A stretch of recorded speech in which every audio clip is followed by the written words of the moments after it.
Without me, there would be no Elvis Presley. Reverend once told me, when things are too dangerous to say, sing.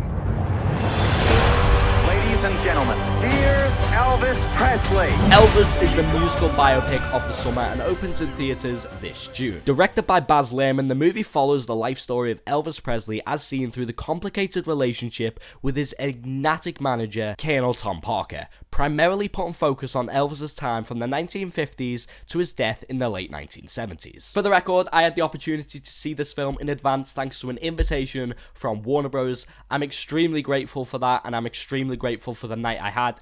It was great, but ultimately, that is not affecting my outlook on this film, which is an overtly stylized, energetic, and absolutely wild ride of entertainment that takes a dramatic deep dive into Elvis Presley, the performer and the human. Now, to take a further deep look into this movie, it is without any doubt in my mind that the highlight of the film is Austin Butler's encapsulating and just unbelievable performance as Elvis. I'm someone who's unfamiliar with Elvis outside of this role, so it took me by complete surprise at just the sheer passion put into this role. He really truly embodied the character and transformed himself, and it'll be a crime if at next year's Academy Awards he isn't up there for Best Lead Actor, because he really has set the bar high for future nominees who are going to be in that category, and maybe even too high to beat. It's because of this movie that he got such a significant role in Doom Part 2 that so many were calling for Robert Pattinson, including me, to take on. Because being unfamiliar with Austin,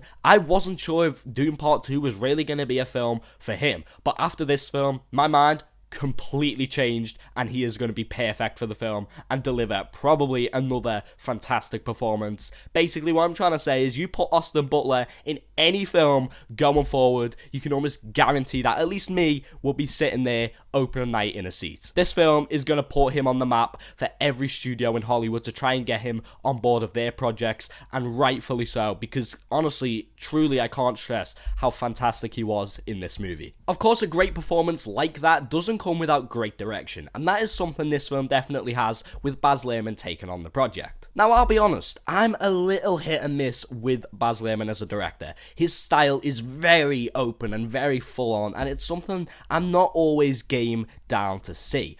But this movie, and for the style he has, it worked tremendously well combining the two. The film is flashy, vibrant, and very energetic thanks to him and his overtly stylized ways. But when it calls for it, it can go the complete opposite and touch on sensitive topics, but while still keeping the basic ingredients that makes a Luhrmann project his own. And I just thought it worked really well for it. Even from a transformation standpoint, this film truly took you back into the past. Its set design, hair, costume, and makeup were incredible and never failed to impress. Again, it'll undoubtedly sweep the future technical awards. Now, watching the film in IMAX, this movie felt like a truly immersive experience. It reeled me into the time period and story, which when going strong will really have you right in and hooked. The story juggled what is essentially two different outlooks on Elvis, one being told from Tom Hanks's probably silly and over-the-top schemer manager, Colonel Tom Parker, who views Elvis as more so a moneymaker than a person in the movie,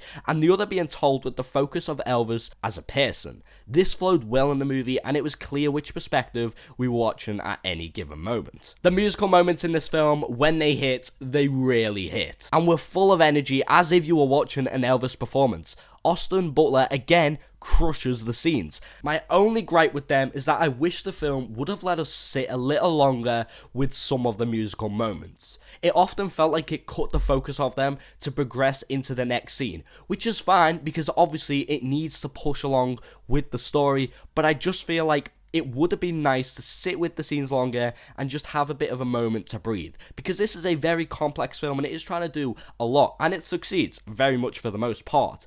But having those little breaks in between would have been definitely nice. I will say though, the final musical number in this film is essentially a remastered Elvis show from the 1970s that slowly transitions into a tribute to the singer. And that gave me my wish and let us sit with it and breathe as it led into the final moments of the film, leaving it off on a high note, and it made me walk out with quite a big smile on my face. Just Overall, the movie was great and one of the best of the year, at least one of my favourites of the year so far, to the point where even the negatives and low points of this movie don't really hold much against the final product for me. Speaking of the negatives, we're going to get into them now. The movie starts off with a fantastic and dazzling first act. The second act, however, doesn't hit so strong. We transition into it considerably well, and it starts off well as well, but then it slowly starts to show signs of just how long this movie is. And if I were to take anything from the film to shorten the wait of the 2-hour and 30-minute runtime, I'd directly look into this part of the movie. The pacing of it feels excessively long, and it feels like it's trying to give too much to the film, yet it doesn't give enough at the same time. It was an act that the execution of what they wanted to do tugged noticeably on my focus of the film, but thankfully it picks up as we progress into the third act, which holds just as strong as the first. But that's really it. This movie isn't chock full of negatives to mention. It's just really that second act was the low point for me. But still, to close off this review, as I mentioned, the movie is astonishing in terms of entertainment and drama, offering one of the year's best. Complete rock and roll, if I'm going to be really cheesy about it, and it's one that I look forward to revisiting soon. Been a lot of talk about the new Elvis. Those people ain't gonna change me none. Anyway, that's enough rambling on from me. Now I want to hear from you. If you've had the chance to see Elvis yet, let me know down below in the comments what you think of this movie. Where does it rank among the recent musicals and biopics, from Bohemian Rhapsody to Rocketman? That'll be really interesting to hear. I hope you guys enjoy the film. I hope you enjoyed this review, and I'll hopefully see you in my next one. Take it easy, guys. Bye.